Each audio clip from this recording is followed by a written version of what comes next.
Before we get into today's episode, here's a look at a show we think you might like.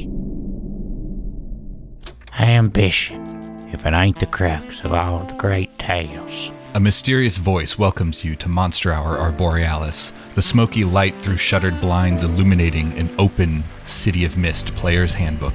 When investigating the scene of a crime, a good detective must keep their wits about them. A few tips to keep in mind are, number 1, bring a good flashlight. First question, do I see anyone in obvious danger? Let me look and see if I have anything that helps me here. Number 2, have a ginger snack before investigating. Meet your players Archie. I am preparing the bean. Bo. What? Who's calling me? And Duff. Hello. As they adventure to unravel the mysteries of the mist. Number 3, no touching. I would like to stuff into my pockets. No, I have a better idea. I squirt it all into my hair and kind of rub it around. Isn't it sticky? Yeah. Call me old-fashioned, but I don't never believe in coincidence. Monster Hour Arborealis is the third season of its namesake actual play. Tune in every other Tuesday wherever you get your podcasts. Shadows in the Smoke is intended for mature audiences and may contain material that some people find disturbing. Please see the episode description for content warnings and listen with care.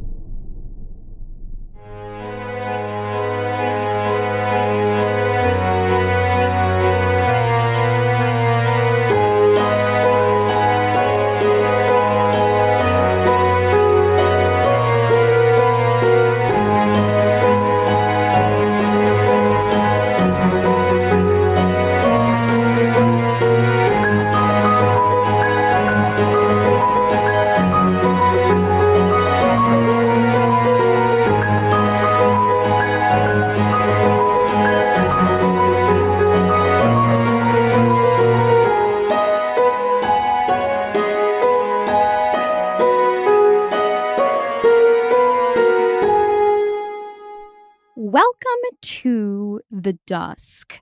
Now, ordinarily, the first thing I would do in the Dusk phase is get some dice on the table for some of our moves that are rolled in the Dusk phase. But, Mr. John, you went shopping today and bought some books. And I would love to know, when your fellow hunters arrive back at Hargrave House to find little parcels waiting in front of their doors, what do they find and what is inscribed inside? Miss Maisie Douglas will find a English translation copy of Fairy Tales Told for Children by Hans Christian Andersen with an inscription on the title page that says, "Never give too much of yourself away," and the initials ABH. Morgan Lloyd will find a new copy, since it's a new book, of Alice's Adventures in Wonderland by Lewis Carroll, with the inscription, "To help you arrive wherever it is you want to go on time," and likewise ABH. And then Miss Thanero will find a copy of Homer's Iliad and a candle wrapped to it. A note on the candle says, "For your ears," and an inscription on the title page of the book says, "For the fairest," and the name Augustus. Do we know One Shot's real name? No, none of you know. Okay, I didn't think so. So One Shot heads back to his room, which is as far away from the rest of the hunters as possible. If there's like a bell tower in a Hargrave House, it would be as near that as possible. Okay. And when he closes the door, you see the walls are lined with bookshelves. Because books, in addition to being a great way to pass the time and learn something, are an innocuous sound muffling. So he closes the door, flips one of the bookshelves in front of it so it adds an additional level of sound dampening, and then takes the primer that he bought for himself, finds a place where it would fit alphabetically by author. Has the moment, Giles, wait, Giles first, I guess. And then as he slides it into place, has a moment, strokes his mustache, and goes, "You think an occultist might have a book or two about demons. Well, that's a tomorrow problem." His furnishings are sparse, a wardrobe and matching bureau, a simple full-sized bed at the foot of which is a large steamer trunk. The unique part about this bed is that it is situated within an enormous wrought iron cage covered in peeling gilding, with a plaque bearing the words Justin Sloan in Cyrillic. There is a single manacle in the cage connected to a plate on the floor that anybody watching would notice is too wide for a human being's wrists, which doesn't matter because John fastens it around his neck and then slips into bed and waits. Let's do a quickening roll. Excellent segue. 6 and 1 is 7. So you control the transformation, but just barely. Mr. John, take the condition drained. So as he lies in bed, there's this kind of thrumming, and immediately the manacle gets tight around his neck as it bulges and swells. His shoulders likewise begin to almost bubble up, and he breathes through grit teeth that as he sucks back his lips, you can see are sharpened. There's a ruffling on the skin as this sort of pores opening all around the head and back, and then he inhales, grabs onto either edge of the bed, and just breathes until it passes, and he settles back down into his natural form. Next, Miss Douglas, would you like to do Moonlight Upon the Waves tonight? I would not, because we have a plan for this evening. I'm very curious to hear this plan. All right. We talk without you, Kim. It's all compliments. Thank you. So, next, I would like to invite you all to answer a question, should you like to. We have gathered 0 clues for the creature of Crumwood Gardens. It's fine. We're fine. No one's sad about it. It's Everyone's okay. But we have gathered 5 clues for the Demon of Kilburn Abbey. I will remind you that we have 2 different questions we can answer concerning this threat. One being, how can the demon be driven from the Abbey? Complexity 6. And why was the demon bound to a girl? Complexity 8. Either way, you'll be making this at a negative. How are we feeling about answering one of those today? Let's hold off. I don't have any theories. Yeah. Okay, Yeah. fantastic. And also I have to go back and consult this occultist. So, hunters, are we interested in going out into London tonight, or would we like to stay in? I just had an ordeal. I'd like to stay in.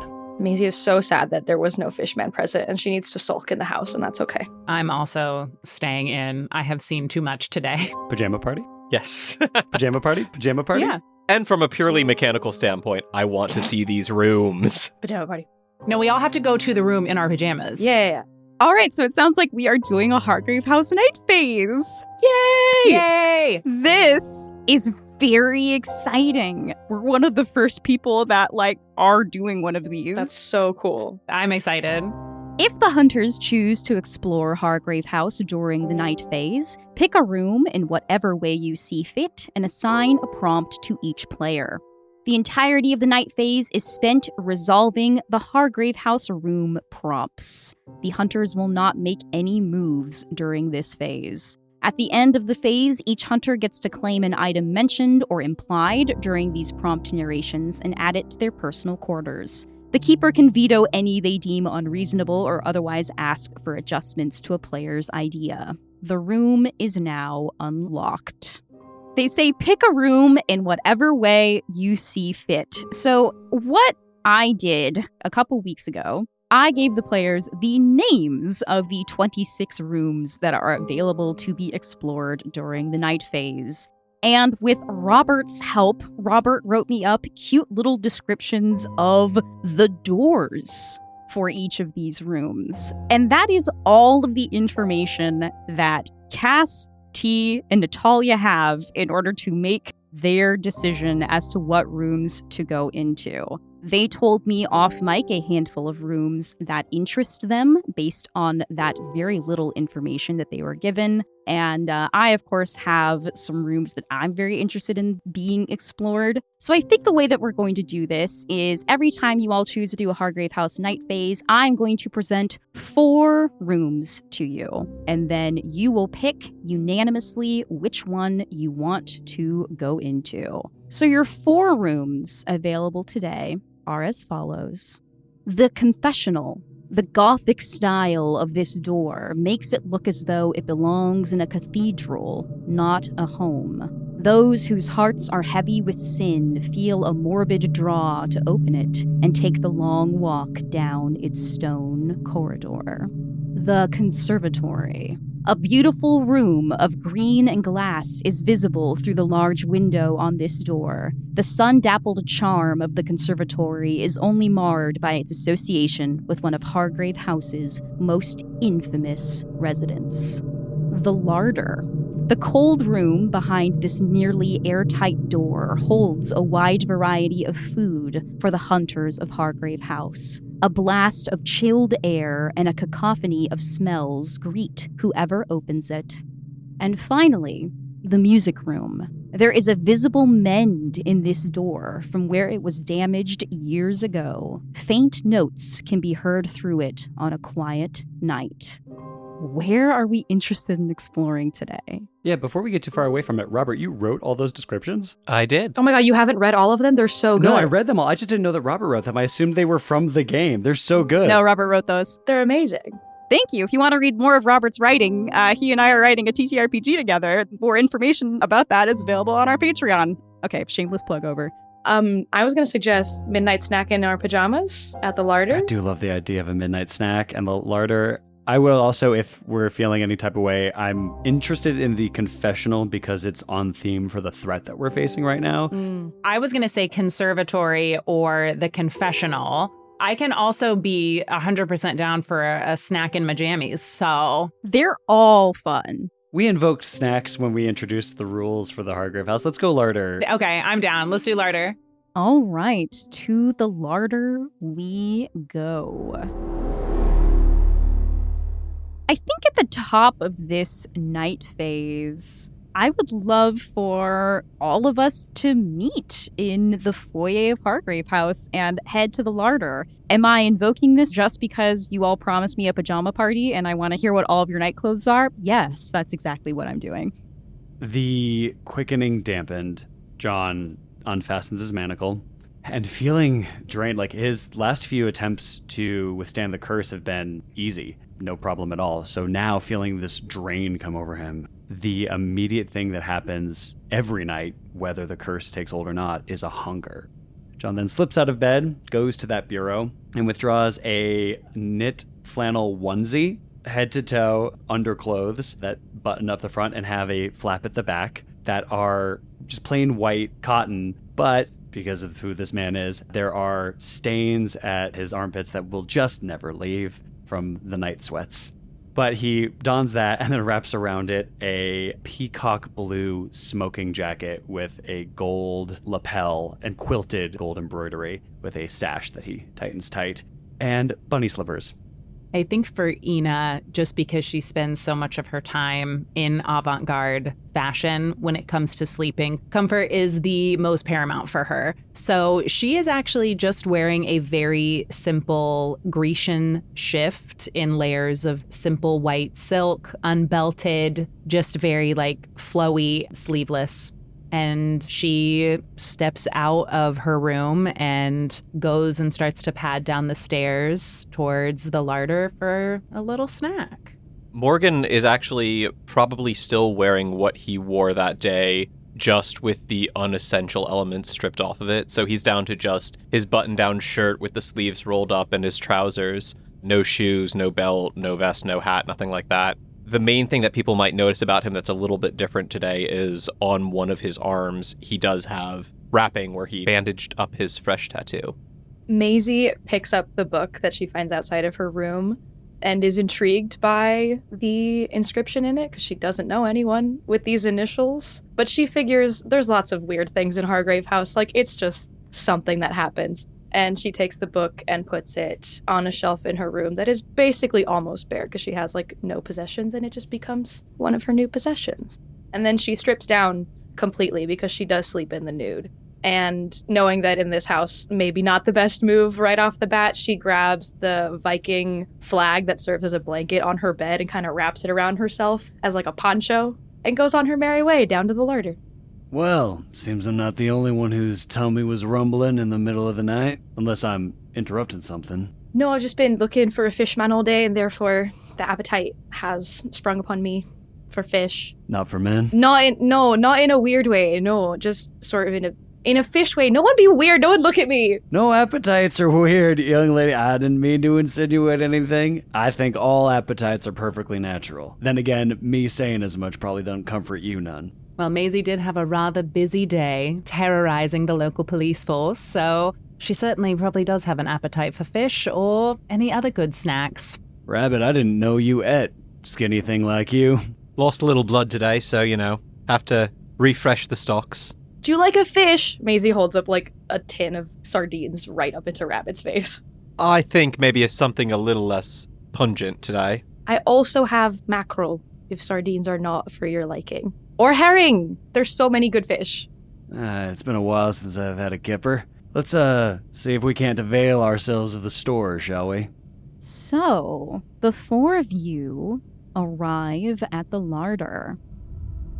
The larder has thick stonework to keep the damp out and the cold in. As you enter, we see wooden shelves wedged between the stones and piled high with jars, fresh produce, and sacks of dry goods. We see meat hanging from hooks, the occasional fly buzzing lazily about. As you all enter the larder, I have a paint the scene for you all. The residents of Hargrave House are known to have some peculiar dietary needs and demands. What is being stored here at your request? In a little corner on one of the shelves, there's just a collection of jars filled with honey, and suspended within the honey are the white petals of a moonflower. Rabbit goes over to one of those, unscrews the lid, runs a finger inside, tastes it, and puts the lid back on the jar. Filling a rather large section of one of the walls is a big tank full of seawater, within which there is an ever-rotating amount of sea creatures for Maisie to consume, fresh and alive, that she normally would get from swimming. But sometimes the hankering just hits you and you don't really want to go out to get all of that, and it's kind of hard to get fresh fish delivered to you. And she presses her face up against the glass and just looks around to see which one she wants to eat tonight, and then lightning fast just rips a lobster out from the bottom of the tank. Ina has a whole shelf of one of these things that has smoked owl's eggs, honeycomb steeped in bay leaf, some dried seaweed scrolls. But tonight she wants some pickled pomegranate seeds that are pickled in brine and ash.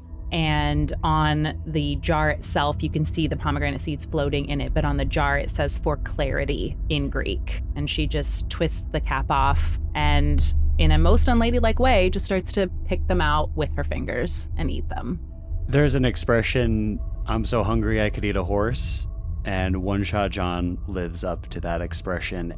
Nightly, per his request, a horse is led down the streets of Belgrave Square and butchered, the blood collected in a cistern, and then the offal taken away, but the rest of it is consumed raw. He does not, however, go to it on this evening, instead picking through the rabbit food, cabbages and carrots and vegetables. Mr. John being I have no idea who asks for that horse to be here all the time. It must be one of the other hunters. Has anyone ever seen someone eat this horse that just hangs out in the larder? Because I've never seen anyone touch it, and there's always a different one every day. I don't try and get into the business of our roommates and the fellow boarders around here. Got a hankering for seafood. Ain't none of y'all ever had a low country boil, I'm sure. What's that? I don't even know what that is. And John starts going and gathering potatoes, shrimp, and andouille sausage in lieu of andouille if there's just fucking bland-ass British sausages. While a meal is being prepared, let's go to the second prompt. Tea. There are more things in the larder than are dreamt of in mundane culinary philosophy. What do you see preserved in brine and sealed for age and purpose unknown? Why does its mere presence here make you uneasy? I don't think it will be a mystery to anybody why it makes me feel uneasy, but going to open what I think is a package of kippered herring, I discover that they are in fact not fish fingers, but lady fingers. There are human beings that have been butchered and pickled and kept in preservatives. The innate, oh god, cannibalism of it all that unsettles John. But in addition to that, the fact that they're labeled as kippered herring puts him in two minds. The first being that herring are preserved like this in order to use them as rations on long sea voyages, which could indicate an imperial foray or attack, or possibly a rebooming of the Opium Wars. And if that is the case, that indicates that there is a soldier that the crown is employing that subsists on human flesh, or herring are also used to train hunting dogs, and what hunting dogs would be trained to attack humans by a hunter of Hargrave House. Prompt 3, Natalia. Residents of Hargrave House still talk about the carcass of a bizarre creature that was once stored here, said to be the last of its kind. Describe the beast's defenses, natural and unnatural, that made it such a fearsome foe. Then narrate a scene that demonstrates why bringing even its lifeless form back to Hargrave House was sheer hubris and most unwise. There has been talk for as long as any of the hunters can remember of a fateful night brought on because of the discovery of a large black jungle cat hunted in the forests of Central America that one very intrepid Hargrave House hunter insisted he needed to bring back to Hargrave House, simply because he'd heard tales of the dark fur glistening like slick oil that left its victims paralyzed, coated in a sticky residue that did not seem to wash away no matter how hard they tried, and then slowly but surely left the victims paralyzed, only for that paralysis to wear away and leave behind an incredible thirst, a need to quench. And the victims would follow the nearest sound of running water, only to come across two gleaming eyes in the darkness and a creature whispering out the sound of a rushing river. And these victims were never heard of again. In the desire to bring this creature back to Hargrave House, no one really knows how it was brought down, but its presence in the house, even dead, proved to be deadly itself. It was brought to Hargrave with great talk of a presentation of scientific research to be done on the properties of the fur, and having stored it in the larder, the fur came into contact with all of the food that was present, and serving the feast to hundreds of researchers and scientists and great minds of London. So many of them found themselves with this unending thirst that so many drowned in the river. And Hargrave hasn't really put on a kind of scientific presentation as such in a long time. Finally, Cass. Special provisions are being staged here for an upcoming anniversary dinner. What is being commemorated? What key ingredient will serve to remind attendees of the cause for celebration or remembrance? In a corner of the larder, the air hums very faintly, not with the cold, but with memory, over this table that is spread with a very interesting variety of food items for people to eat. And this meal is to remember the first hunter of Hargrave House. And these provisions at the table are not necessarily meant to nourish, but to anchor. And each item that is a part of this spread is a ward against forgetfulness. It's a tribute, but it's also a tether to the dead. So on this table, there are blood orange preserves sealed in black wax that are rumored to keep a heartbeat in a jar for a night. There is charcoal crusted rye bread. The crust itself is etched with runes from the old woods, and it's the kind that burn blue in the candlelight. There is goat cheese aged with myrrh and crushed moonflower, sweet on the tongue but said to reveal glimpses of the hunter in dreams if eaten alone. There is a pie with venison and wild juniper, made with a blade carried by the first hunter. The meat in this pie never spoils, no matter how long it rests. Lastly, there are salted plums soaked in ash wine. They are bitter and dense, and they will be eaten at the end of the meal to seal the spirit's passage and remind the living that they remain. And the final thing that no one in Hargrave House will touch is a single silver-laced fig under a glass dome. And that is not offered to the guests, but to the ghost of the first hunter. It is never touched, and it is always gone by morning. So that concludes the prompts for the Hargrave House night phase. I would like to see the tail end of your scene here, hunters. John, looking around, goes, "We're going to need a place to set this. Ah, here," and goes over to that table and just one arm shuffles a bunch of that off to the side. The fig in the glass dome goes to the very edge of the table, teeters, and then settles.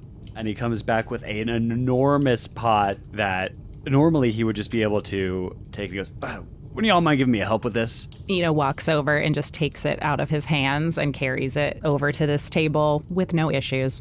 He notes that, feels some type of way, and then goes over and says, "All right, everybody come around.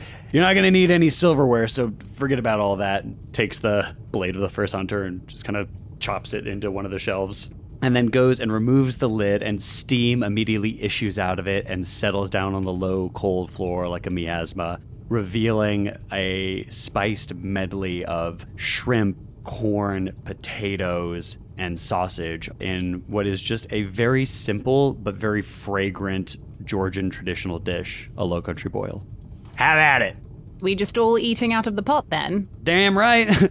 Unless you want to go hungry, and just grabs a hot steamy piece of corn, hot, and then shoves it in his mouth. Goes, "Oh, it's still hot." Maisie starts picking just the shrimp out of the pot and eating them whole, like not even peeling them, just like whole shrimp in her mouth. All the nutrients is in the tail. People don't tell you that, but you get a crunch, and that's what keeps it going next day. What are you saying? She's just shoving whole shrimp. Like, the spices are really good. Nothing you don't already know, sugar. I think Ina goes for one of the sausages and just picks it up like it's not hot to her, and then just starts chewing on it almost like a cigar. John, seeing Ina like kind of daintily pick the one sausage, has a moment, like 2 fistfuls of potatoes and shrimp, and he like barely pausing to chew, sets it down, picks up a little napkin and dabs the corners of his mustache and tucks it into his pajamas, and then goes back at it. Rabbit, using his knife, pulls a single sausage out of the pot and, finding a slice of bread somewhere in the house, puts it in there and just sort of eats it like a sandwich or a hot dog. John leans over to Maisie. "At least 2 people in this house understand the importance of a good meal," and gives her like a kind of avuncular nudge with the elbow. Maisie like smiles up at him. It's just like drooling sauce. It's like, it's really good. Can you make this every night, please? For you, no problem. You got a little schmutz right there, and What, then just where? takes Where is a it? like paprika-soaked thumb and smears a little mustache across her upper lip. Did you get it? Is it good? Yeah, is it good now? Ina, is it good? You look great, darling. Thanks. I think that's the perfect way to close out. What a charming night phase. First of all, good job, everyone. I thought that was really fun. Yeah, I like that a lot. So, at the conclusion of a Hargrave House night phase, you all get to claim one item mentioned or implied during any of your 4 prompt narrations, and then add it to your personal quarters. What would people like to take from the larder? I'm going to take the blade of the first hunter back to my quarters. You mentioned several food items that you would have had by request. Is there a chance that Ina would have ambrosia in the larder? I'm going to say yes. I would like to pocket a bottle of that. For Maisie, I'm gonna take a piece of never-ending, forever fresh meat pie.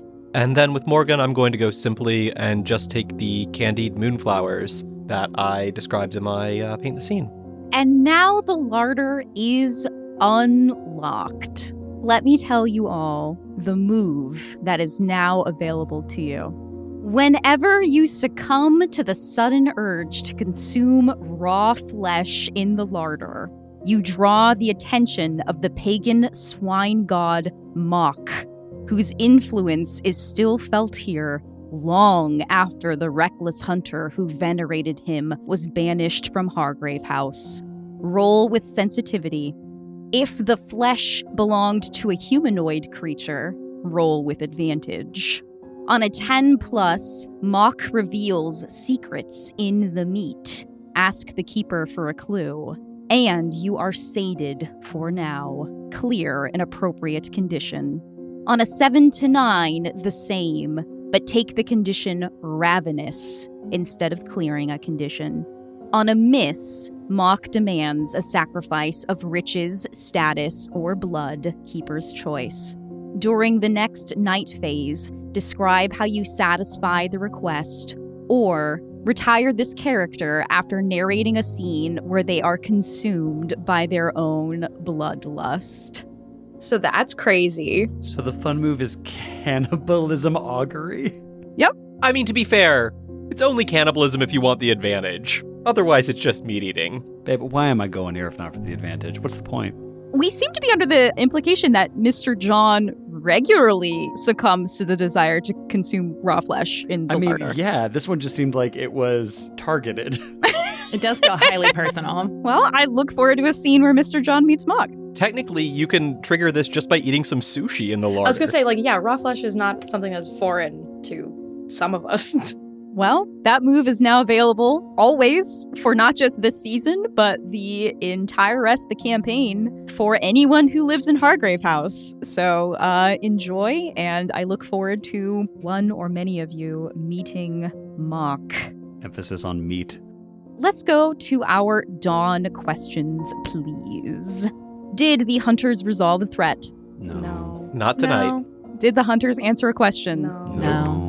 Did the hunters get an echo in the night? Couldn't. No, You said we we're couldn't do it. Not allowed. You're not allowed to on Hargrave House night phases. Miss Thinero, did you secretly show a vulnerable side to someone? I'd say yes, either in the scene with Maisie in the bedroom or when we were dreamwalking. Yeah, certainly. Yeah, 2 opportunities where you did that. Did you appear in London society wearing risque or avant-garde fashion? I would say avant-garde, absolutely. A perpetual yes. Miss Douglas, did you trust someone with sensitive information despite knowing the risks? Not this time. Did you assert your independence or stand up for yourself? Oh, hell yes. Mr. Lloyd, did you counsel someone using your supernatural affinities as the basis for that advice? I told our mortician friend that he should take a long vacation. Yes, encouraged Mr. Gastrell to leave town with the promise that you would look after the body of the girl. And did you perform a ritual? In looking after the girl, I performed a ritual. You did, yes, to bind the demon temporarily to you. Mr. John, did you use violence to solve a problem? No, strangely. Yeah, this was like a rare, non-violent day for Mr. John. You went to the theater and you bought books, and then you cooked. One could say I violently gave my friends gifts. One could say that. I don't know who that one would be. Did you share a treasured memory from the States during an intimate moment with another character? Yes, I did. I talked about saving P.T. Barnum from a shark attack in the Potomac. All right. That concludes our dawn phase. I'd like to be cheeky and go to the day just very briefly in this episode because T, you mentioned to me off mic that there was something that you wanted to do at the top of today. Yeah, I mean, look, I, as a human being, had the realization that I went to an occult bookstore and I was so fixated on the buying books for my friends of it all that I forgot that I have a job. So I would love to return to Richard Harlow's bookstore and ask him some questions about this goddamn demon I've been investigating. Yeah, fantastic. So I think a couple of days have passed, but it is nice and early in the morning, Mr. John, and you make your way to Sir Richard Harlow's little shop and his personal study. Yeah, maybe instead of sliding the book on and having the realization, it's John wakes up from a cold sweat, little horse burp. The bookstore. Dick. Demons. Dick demons. And just pushes his way out the door, still in his smoking jacket, muttering "dick demons" to himself, and goes to the bookstore and just kind of like batters on the door. Dick, I know it's early, but there's a Morningwood joke in here, but I ain't gonna make it. I gotta talk to you. I got some pressing matters. And Mr. John, no one answers. They never do. I would just like to open the door by force. You lean your shoulder into this door and force it open, and upon entering, you realize why the door provided so much resistance. The door, and nay, this entire room itself, is covered and coated in delicate silver thread that sticks to your shoes as you step into this study. The room is quiet and still, but there is a large shape seated at Richard Harlow's desk, covered and cocooned in that same silver thread. Well, shit. I close the door behind me, and I kind of look around. First of all, before I go inspect this shape, I'm currently assuming is Richard Harlow, I want to look around to see if there is perhaps something that made this thready mess. Can I say web? It feels like a web. You don't see anything. Okay. Looking, and I go deeper into this. I'm like, swear to God, John, sometimes you got more dollars than cents. And go to this shape. Is it my boy? You part the threads to see the body of Richard Harlow, sans eyes, sans tongue, his body completely hollowed and preserved, wrapped head to toe in delicate silver thread.